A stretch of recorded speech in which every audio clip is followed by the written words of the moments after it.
Welcome to the Point. While as always, there's plenty to talk about when it comes to what's going on in Washington, one thing you won't be hearing much about is a lot of activity from Congress.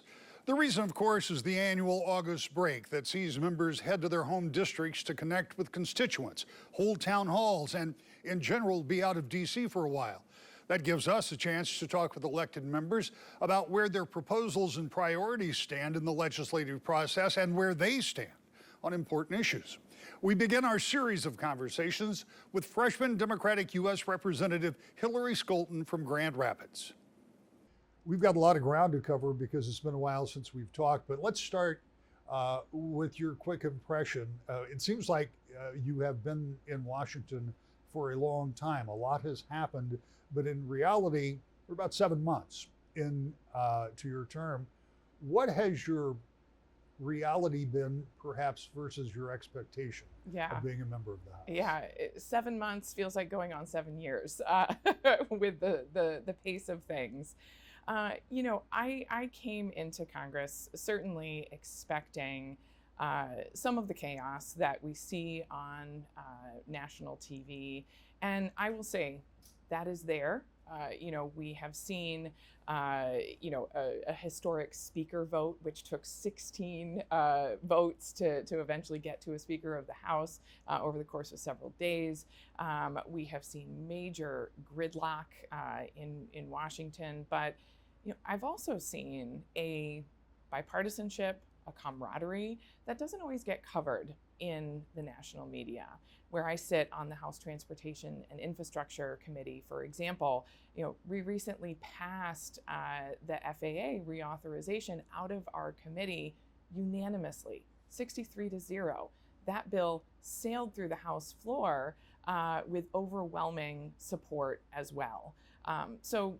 Things are happening. It doesn't always make headlines or sell newspapers, but there are good people there getting to work. Well, and that has always been the case. I mean, there has always been an element of being able to get certain things done. It's just on the big stuff, the really contentious stuff that does get the coverage. We're going to talk about one of those, and that is the National Defense Authorization Act. And it is, and I think I can say with relative certainty, it is one of the most vital pieces of legislation. I don't care what your stance is on defense. As we sit here today in an uncertain world, having a well-funded defense, I think, is in everyone's benefit. The House has passed a version of that. The Senate amended it, didn't like some of the provisions in it. They're going to send it back to the House, and some of those provisions they didn't like were put in from some of the most right Republicans in the House, who are very often critical to getting a vote passed. Now, I'm not going to ask you to guess how this is all going to play out, but when you go back in September, you got to get to that pretty quickly. We do. We've got a full plate. Not only do we have to pass a new version of the NDAA, one that will eventually be able to pass the Senate and be signed by the president, but we left Washington last week. The Republicans ended the session early without getting to the appropriations bills that we need as well. So we've got a lot of work to do to fund our government, including making sure that we have a fully funded, ready, and capable defense. The NDAA version that was passed by the House received the lowest number of votes in recent history. And that was because, the extreme right flank of the party attached a lot of non-starters for so many individuals, playing politics with what should have been a very straightforward bill passed out of the committee unanimously. And then when it got to the House floor, members who were not a part of that committee started attaching just these poison pill policy waivers, trying to exert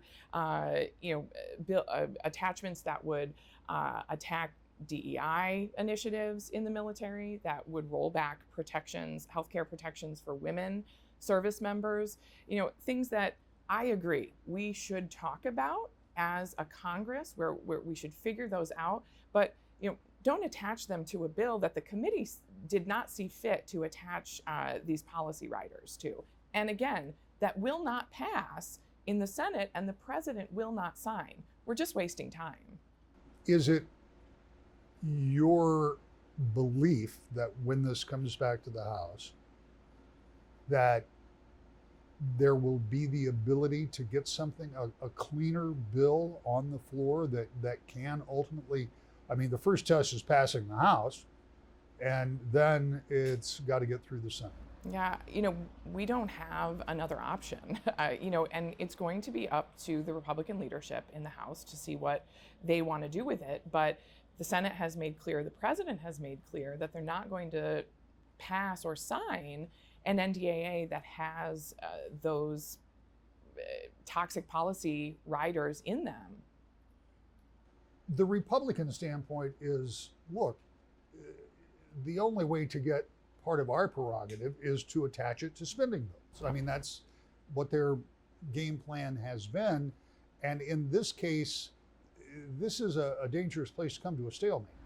It certainly is, and again, we see it in the NDAA, which is critically important, but we saw the same thing happen just last week in Congress when we were trying to pass the appropriations bills. How we spend our money in Congress is perhaps one of the most contentious things that we can talk about, right? Republicans and Democrats disagree. But what was so shocking last week in the appropriations was that Republicans themselves could not even come to enough of an agreement to get a rule so that we could even vote on more than one appropriations bill.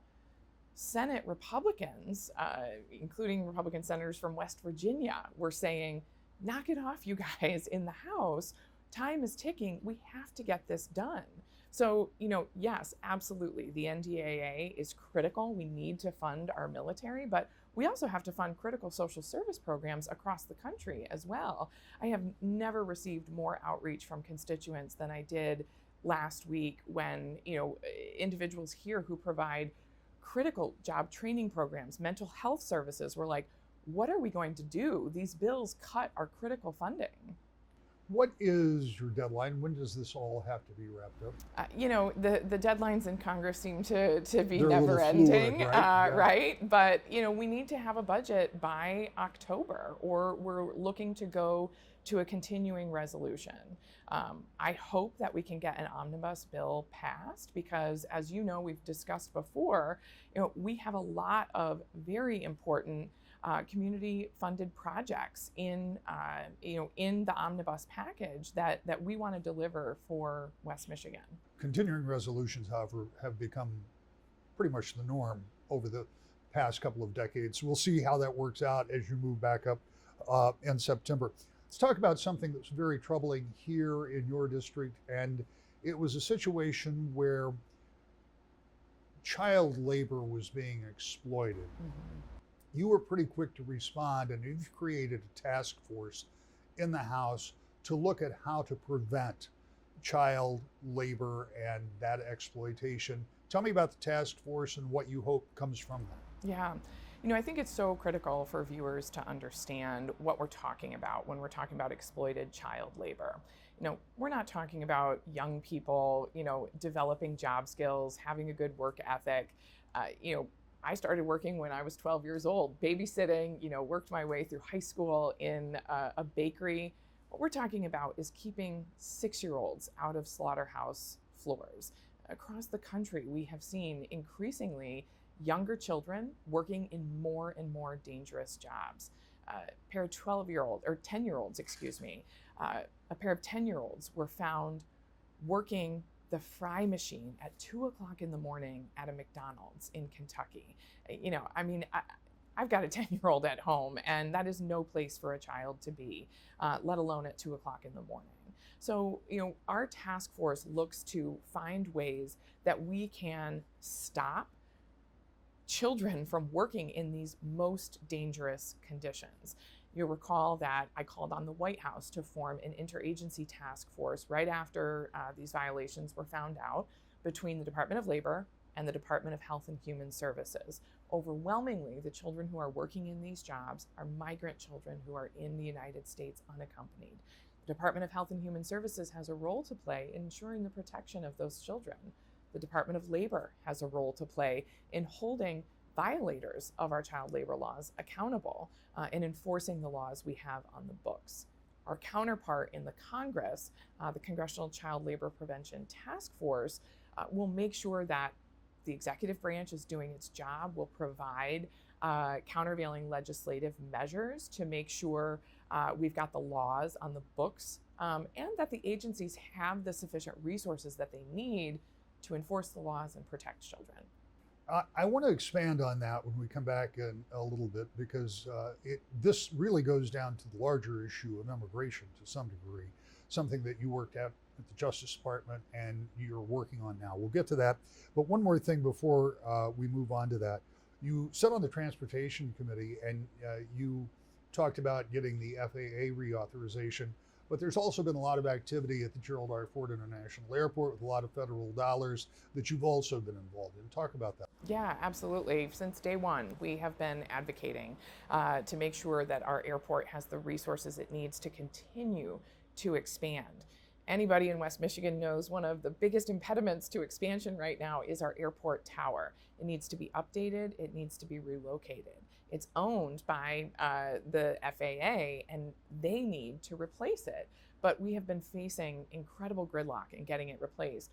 One of the things I was able to do is get included in the FAA reauthorization a provision that calls for and ensures increased transparency in how the FAA prioritizes airport towers, and also ensures that it will consider the age of the tower as a priority when looking for towers across the country to upgrade and to replace. The airport tower in Grand Rapids is the oldest tower of the top 75 busiest airports in the entire country. There's security upgrades that are desperately needed. So the wins that I was able to get in the FAA reauthorization will help ensure that gets done. When we come back, a deeper dive into one of Scholten's priorities, immigration, and why she says the Biden administration is enforcing current immigration laws while she pushes for immigration reform, which has been an elusive goal in Washington. That's all next. To the Point. Welcome back to the Point. Democratic Representative Hillary Scholten is in her first term in the U.S. House as she represents part of Kent, Ottawa, and Muskegon counties, but none of the counties in their entirety. The new configuration of the 3rd District was mandated through redistricting, carried out for the first time by something called the Citizens Redistricting Commission. A brand new member of Congress representing a brand new district at a time when one of her fields of expertise and experience is at the forefront in Washington: immigration. Let's talk about immigration. We touched on it just a few minutes ago, but this is something that if you look at how contentious it is in Congress, and a lot of those divisions are between Republicans and Democrats, but you look at it from a realistic standpoint, we haven't seen any type of comprehensive immigration reform since the Reagan administration. And we see the problems that exist at the southern border. And there is a humanitarian interest there, but when it comes to immigration in this country, we also have an economic interest, and then there's the realistic interest. How much can you handle? Some of those cities, counties, and states along that southern border are being inundated, and they really don't have very many options. I know that you have introduced bipartisan legislation. Yeah. But you also know what an uphill battle anything to do with immigration is going to be. What should we be doing? And talk about that bill that you've introduced. Absolutely. You said it best, Rick. The immigration crisis in our country right now is an economic issue, a humanitarian issue, and a national security and public safety issue. In the course of almost 2 decades that I have been working on immigration issues in one capacity or another, including enforcement at our nation's top law enforcement agency, the United States Department of Justice, I have seen firsthand just how critical it is that we address this issue. And, it has been almost 40 years since we've taken a comprehensive approach. think how much our economy has changed, our security across the United States has changed, and we don't have an immigration system to keep up with it. That's why I joined with Republican and Democratic colleagues across the aisle to introduce the Bipartisan Dignity Act, which takes a comprehensive approach to adjusting our immigration laws here in the country, addressing both interior enforcement at the border, making our border more safe and secure, bringing high-tech enforcement measures to the border to make sure that we are addressing humanitarian concerns. For people who might listen and think, oh, when you think about border security and enforcement, you're only, talking about keeping the bad guys out. That certainly is part of it. Think about, the tens of thousands of trafficking victims that come across our border every single year, young children exploited. This is the humanitarian issue we're talking about when we talk about border enforcement. So, this bill, obviously we see a deep division in Congress right now, and no issue could be more contentious than immigration. But as you mentioned, the strain on the communities that have to deal with this every single day, the employers who are begging for workers in their fields, in their IT departments, in the service sector. We just can't ignore this any longer. When people talk about immigration reform, they have a lot of different ideas, a lot of different approaches, and I appreciate the fact that you have, from your experience and what you think is the right direction to go. But one of the things that I hear often, and I've heard it from Republicans and Democrats, that perhaps the first step in immigration is enforcing current law. Mm-hmm. And that's not happening at the border, yeah, in the southern border now. Is that a place to start, or is that a non-starter? And I would say it is happening at the southern border, right? We have seen more apprehensions and returns in the last year than we have in almost the last 5 years. Crossings are up, but enforcement is also up. But it is not keeping pace with what we need. And also, we don't have the technology that we need to do the work. So part of the thing that the bill does is just ensure that Border Patrol agents have cell service throughout the region. When you stop and think about that, there are dark zones when agents are down crossing.